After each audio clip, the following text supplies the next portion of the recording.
Hello and welcome back to Trans Voices in Conversation, the podcast where we give insight into the lives and careers of some of the many talented creatives we at TVC have had the pleasure of working with. My name is Misia Butler. I am an actor, writer and producer with TVC, and I will be your host for the series. So yes, today I am joined by Aitch, Wylie and Kaidyn Hinds. That's how you pronounce both your names, right? Yeah. We had this. So thank you very much for coming onto the podcast. You're Kaidyn? Yeah. Kaidyn Hinds. Oh, I'm so sorry. That's okay. Kaidyn Hinds. First hurdle failed. Well, you could have said So- Kaidyn Hinds. That would have been worse. Hinds. Yeah. Yeah, I mean, I get all kinds with my name, so I feel your pain. But thank you, both of you, so much for coming onto the podcast. You were both set to make your Trans Voices Cabaret debuts, weren't you, just before lockdown? Yeah. So it's great that we can still get you on board as much as possible. It's super nice. Like still, you with see this- everyone this like podcast. posting on the Twitter and stuff. It's cute to Yeah. kind of become more of a part of that, whether that's in a TVC concert or through doing this. It's all good stuff. Yeah, definitely. Yeah, I feel like TVC is not just about the events that we put on, but like the kind of community that we're trying to facilitate in a wider sense. So yeah, I mean, let's get you both introducing yourselves. Would you like to go first, Aitch? Sort of, what do you do, where you are in your career, and what your pronouns are? Quite useful too. Well, hi, I'm Aitch. My pronouns are they, them. I'm currently at drama school, but I've been lucky enough to be involved with some things over the past year, such as stages with ALP musicals, which went on at the Vaults, which was kind of took 3 weeks out of drama school, said sorry, bye. Had the pleasure of playing a non-binary character in a musical before I'd graduated, which was wild and great fun. But yeah, I'm still at drama school, so I'm just a Barbie. Yeah, and Kaidyn? Well, my pronouns are him, he. I've been not doing much the last few years because I'd always wanted to sort of go into training and work on my voice and everything. And then I sort of stumbled into playing a role in The Jury, which is a new musical that was on back in February, where I played a trans character. And when I say stumbled, I mean literally someone was tagged me in a post saying, "Oh, do we know any trans actors who can sing?" And I was like, "Oh yeah, I'll find out more about this." And I didn't even know it was a job. I thought it was just some sort of project. Yeah. But no, I ended up doing that, and it was a really great time. And now I'm potentially going to be going into training if I get a place somewhere, or potentially make my way into the industry. Possibly not the best time to do it, but Wow. yeah, I'll see what happens. That's amazing. I mean, it's one of those things. There's so many different ways into the industry, and through this podcast, actually, everyone I talk to has had their own journey. So it's sort of great to see the range also within the trans community as well as the cis community that people can go down to get into the industry. So I wanted to sort of start off with, both of you talked about getting involved with new musicals, and I'm guessing as singers you've been exposed to musicals in the past and musicals as a whole and as an industry. Do you find that like with new musicals there's more of a movement towards, I mean, both of you talked about playing trans roles within those musicals. Is there more of a movement to breaking down that cis and trans kind of expectation? I personally have very small experience in the new musical that side of things, but being a part of like the Signal events that have happened and all that kind of stuff, like Neil Bastian asked me to sing a song for him, which was a cis character, but in his message asked me to play. I just think it doesn't matter who plays it and whether, you just got to get people in. That's a really bad Welsh accent, sorry Neil. But, saying, I think we need to represent people's talent no matter who they are. And I was like, that's lovely, I appreciate that. And then obviously playing a non-binary role was incredible, and I think it's difficult because old musicals can be so binary and so kind of terrifying in a way, and stuck in the words I'm thinking of it can be dauntingly stuck in its own ways, and I do think that there is a massive step away from that at the minute, especially from the specific community that I'm watching with the Signal events. Yeah, it definitely feels like there's a push for it. It feels like people are just sick of seeing the same things on stage all the time. So sort of you've got all the big shows out there giving you the same characters and the same stories and the same perspective, and then beneath all that is this slowly growing wave of people who are just making their own content and just putting it out there, which is really, really good to see. And it makes me really excited just watching all of the new content that's coming out. Yeah. And I suppose both of you have obviously sung before in either lessons or whether or not it was professionally. Is there something different about singing a role that is specifically, or playing a role that specifically reflects your gender identity? You go for it on this one, Kaidyn. Okay. Yeah, I'd say there definitely is, because there's whether the piece has been written by someone who's trans or someone who's cis, the experience that you've had as a trans person will always have an effect on the way that you're able to sing the song, the way that you're able to deliver a character. And I was able to have some input into the songs itself that I was singing, and just by explaining what would happen, or like how that process would feel. And I guess it brings a much different connection to the lyrics that you're singing, when you know that this is an experience unique to what you've been through. Yeah. Do you have anything to add? No, sure. Like that's just like hits the nail on the head, doesn't it? I mean, there was some beautifully written stuff by Christian Shawnee, and the character came out in a song, and it was like so extra a way of coming out, like just singing like this is who I am. It was great. Massive trans flag came up behind me. It was just kind of everything you could imagine. But I found that even the writing of it was so well done. I really couldn't floor Chris, but he still, when he gave me the song, was saying like, look, this is a conversation, I've written this, I'm cis, these conversations to be had, and in the room with all of the direction and all that kind of stuff, it made such a difference knowing that they were going to turn around and say to me like, oh, give us your opinion and experience of this, make sure that we're representing this in a way that's not shitty. It just felt really exceptional, like because I've kind of been a bit scared, thinking like, oh shit, am I actually going to be able to play non-binary roles when I get to my career? Is that going to be a thing that happens? Am I going to be able to represent that part of myself? And it just completely blew all of those fears completely out the water, which was great. Yeah, there is something magical about new work and feeling like you're a cog in that wider structure of things that are creating together in a very active way, isn't it? Yeah. And Aitch, you mentioned being still at drama school and your fears about sort of being non-binary within the industry. Do you find that being in training, that comes into it? Yeah, I do think it comes into the training, and I don't think it's anything specific to a school. I think it's just the training the way it is at the minute. It's things like we're in old buildings that might necessarily have a male changing room and a female changing room, or a male toilet and a female toilet.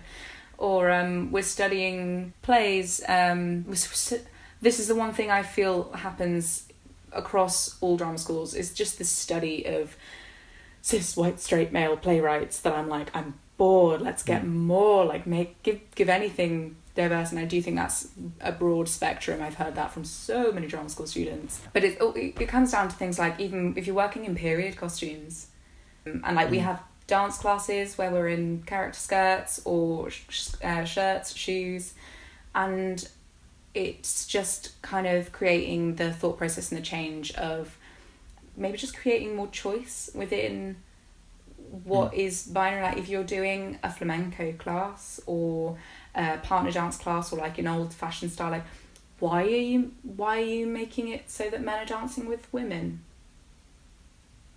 And why is it being enforced that this particular body wear this particular costume? Is it necessary? Is it just because that's how we've always done things? And I think what is starting to be questioned, and will more and more, is why are we doing things the way we've always done it when we could not? Yeah. And it might be more exciting that way, to kind of see something different and fresh. And well, I mean, not that it's not there, but just it's not represented and shown. And like, God knows what you're going to find from it. If you've been teaching classes for 50 years one way, and you get the opportunity to change it for whatever reason, something magic might come out of it that you're like, what? Yeah, you sort of would think that as an industry we're constantly doing that in rehearsals and things. We're trying things out. We're trying new things, do that whole scene completely with a completely different intention, but don't change the gender binary. but you're wearing a skirt and you're wearing trousers. For some reason there's some sort of blind spot in the sense of I think that blind spot is being opened at the minute, and I think it's got a lot further to see, but it's definitely happening, which is good to see. That's great. And there's something I wanted to ask you, Kaidyn, about going through transition and then and how that works with your voice, because I know a lot of people that I have talked to I'm not particularly a singer, so I couldn't really give them an answer, so it's great that I can have you to talk to, but about starting hormone replacement therapy or whatever, and feeling like you'll lose some sort of strength in your voice through that. Yeah, definitely. I've been on hormone therapy for about 3 years now. And sorry, I just swallowed some dust there. And for the first, maybe from about 6 months in to about a year ago, I really, really struggled. I had about half the range that I had before, and I would suddenly be able to sing all of these lovely deep baritone notes, and then I just could not access anything in above like a middle C or a high. I can't remember what notes are, but yeah, I'd find that I couldn't sing anything up high, and if I tried to switch to like falsetto, I just couldn't produce any sound at all, and it felt very jarring, because I was so used to just thinking of what note I wanted to sing and then singing it. And if I wanted to sing it in falsetto, it would come out in falsetto. If I wanted to sing it in chest voice, it would come out like that. If I wanted to sing something, I don't know, if I wanted to make a note sound operatic, then I could just do it, and I didn't have to like think about what I was doing. And suddenly I'm at a point where I have this brand new voice that I don't know how to use. And I know that there are ways of accessing these notes that I want to, and there are ways of singing these pitches, but I just don't know how to do it. And it was really, really frustrating. For a good year and a half, I just couldn't work out like what to do. And I couldn't really afford to have constant singing lessons, which I wish I'd have had from the start, because it would have just made life so much easier. Because I've learned in the last year, even in the last few months, that so much of what I'm doing is based on like how I'm using my body and how much space I can create with my chest and with my shoulders, and like where I'm bringing the breath in. And that, combined with just waiting and just giving my voice time to get back to itself, has made such a massive difference. Like within the last month, or the last 2 months really, I've only just been able to sort of sing properly in falsetto again. So now I'm working on like building that up and finding ways to recognize how sound moves through my body and like through my chest and through my head, so I can work out like what the hell I'm doing with it. Yeah. And it's been a really exciting journey the last few months. That's great. And it's kind of feeling like it's sort of coming back to you. Yeah, absolutely. In a stability way. Yeah, definitely. Yeah. And I'd say to anyone who's sort of going through that and who's worried about their voice when they're starting hormones, I mean, if you can have a singing teacher to work with you throughout it, that will bring so much peace of mind. But if you can't afford it, or if you're just not able to, then like in time it will be just fine. And you just need to be patient with yourself and trust in yourself that you know your own body and you know your voice. Even if it's brand new, you will know it. Yeah. It's still part of you, and it is changing, but it still will become recognizable in time. Yeah, that's it. It's like with any change, isn't it? And it can feel quite vulnerable, I think, obviously performing in general, but especially singing. I don't know, especially for me, I felt that any kind of singing is one of those particularly vulnerable places to be. And when your voice is breaking or changing, however, I think that's a sort of changing word now. People now like to use changing rather than breaking. But it can feel scary because suddenly, something that you could rely on and you felt stable and strong about is being pulled from under you. Yeah. But keep the faith. I think that's the thing to take away from this. So we also talked about we had a little chat before this podcast about what to include and what sort of questions I should ask. And you wanted to talk a bit about what's helping you through lockdown. Is there anything specifically that is helping you? Do you find creativity is more or less in this lockdown at the moment? Well, at first, I had a real big burst of creativity and motivation because there were just so many. There were so many things popping up, so many groups to join and loads of do this monologue share and do this competition or do this something. So I joined loads of different groups and was really excited, and then have done nothing since.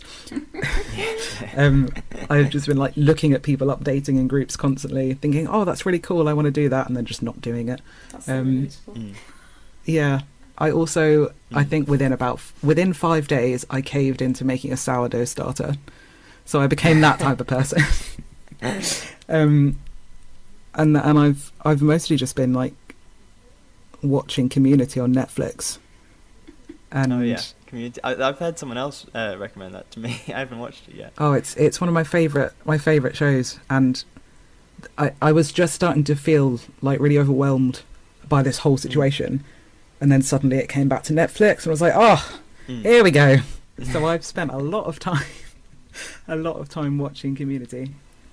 Yeah. I think that's something that also within what to watch. I think a lot of people have recommended a lot of sort of sitcoms or nice inclusive ones, Brooklyn Nine-Nine and The Good Place and things, because of that sense of escapism and feeling like things are okay. Yeah. And things can be happy even if weird things are going on. And I think that comes into almost a trans narrative as well, because it's quite hard, I think, to find those narratives through media. You get a lot of trans narratives that are pretty sad or focused on coming out and that sort of thing. And do you find that that's a difficult thing to have when all you see online is sort of negative or difficult trans stories?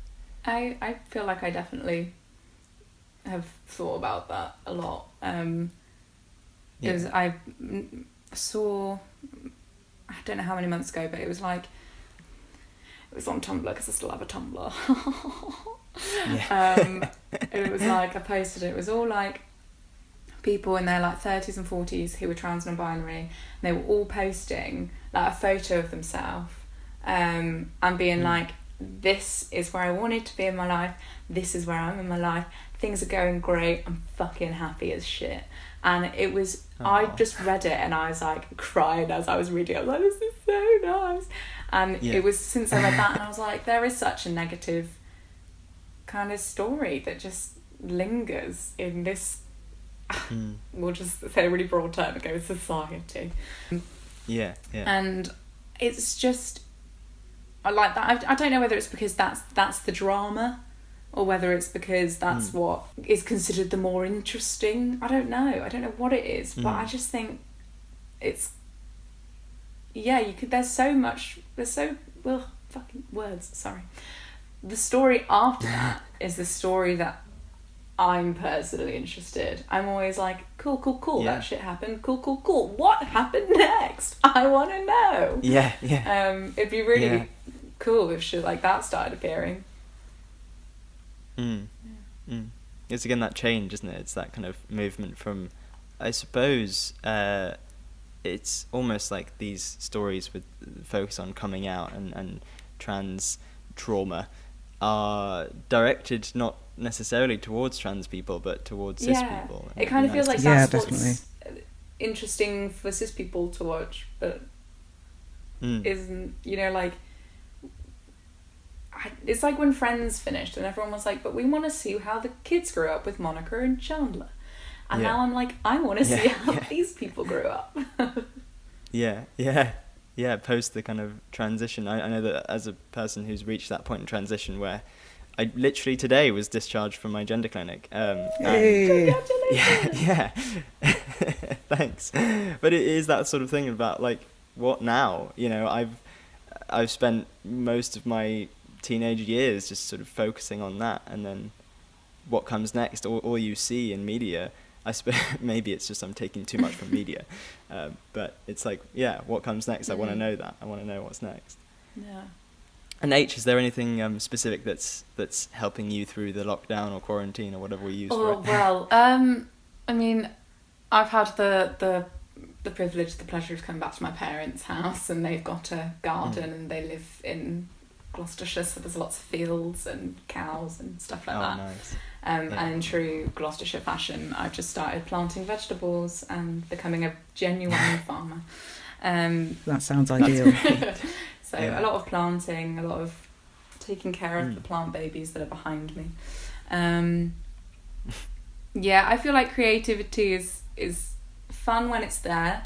When it's not there, it's just not there. And I'm like, cool, can't rely on you at the minute, but I'll enjoy you when you're around. Yeah. That's quite a nice way of thinking about it. I think too often we can force that creativity. But just taking it as it comes is really nice. And mature way of looking at it, I suppose. That's something I need to learn.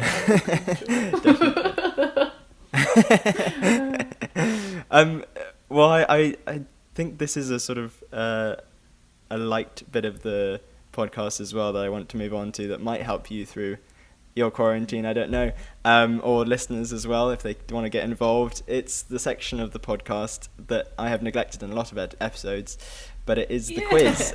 Oh, so I thought I'd put it in this one. So I know that we're obviously doing this over a video call, so hopefully there's no buffering, but I will be the umpire in the sense who says buzz first, and you're the one who gets to answer. And if it's not you, it moves on to the next person. So if not, I'll give some clues if they're too hard. Are we saying buzz specifically?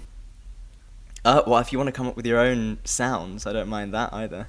Oh no, I don't have that kind of imagination, I'm sorry. That's all right, you can just say buzz. I'll just say buzz. I think it's a universal sound. Okay then, fingers on buzzers.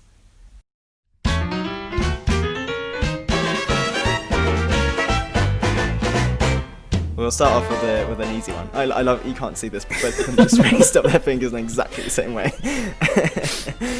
Start off with an easy one. Okay, number 1. What 1980s musical recently received extensive ridicule because of its 2019 movie adaptation? Buzz! That was Aitch first, unfortunately. The horrific Cats. Yeah. Yes. Ding ding ding. Cats 2019 and its meme content that we received. Well, that's 1 point to Aitch. Okay, number 2. Who was the author of the novel Les Mis, or Les Miserables, however you want to pronounce that? Buzz, Kaidyn. Victor Hugo. Victor Hugo, yes. Read it. So, it was really dull.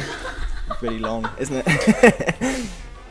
I forgot to also give this introduction that all of these answers start with the letter T, V, or C, as in our first makes sense. Quiz ever. Oh, so okay. that makes it a little bit easier, hopefully.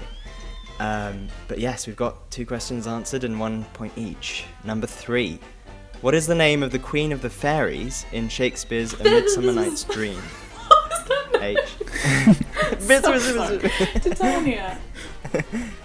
Yes. I love ding, that. Ding, ding. That was a direct brain to mouth moment. Yeah. It was great. I loved it. Okay, 2-1. On we go. Number 4. What Sondheim musical had an extensive gender reversal for its characters when it was revived in London in 2018? Kaidyn? Company.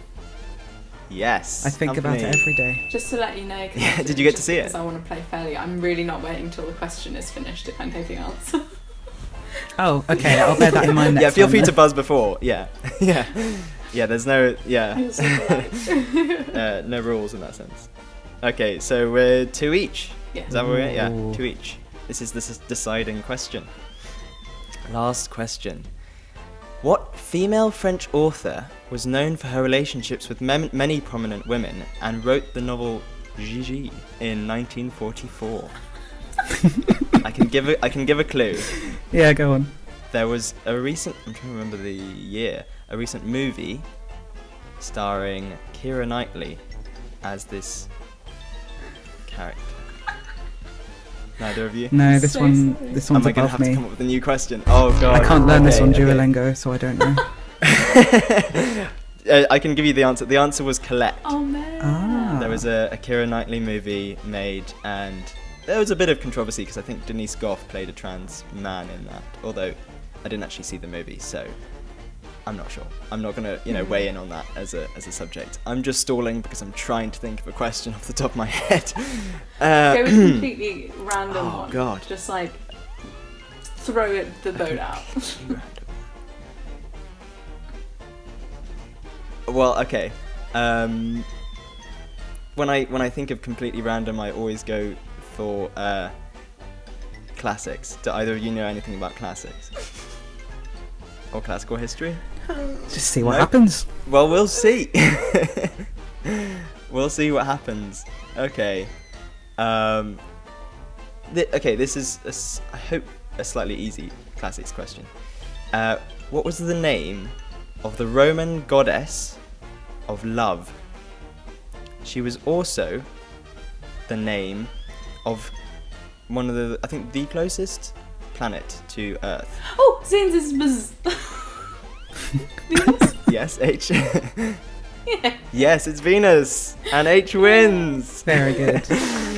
Sorry for that really, really difficult number 5. If anyone at home managed to get all 5, or all 6, because there's technically 6 questions in this, then feel free to tweet us when this is released. What do they win if they got all in the near 6 future. as a bonus? Oh, I wonder.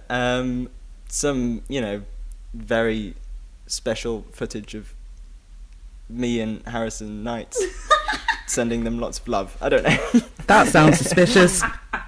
Okay. Didn't mean that to be some sort of... Yeah, okay. Anyway. Thank you both so much for coming on this Thank you, podcast. it's It's definitely been a pleasure. Thank you for and having me. taking part in my quiz. I hope the rest of your lockdown, however long that it lasts, is a pleasant one as far as it can be. Thank you, you. Yeah. So, goodbye. Oh, End of Thanks so much. recording. All right, goodbye.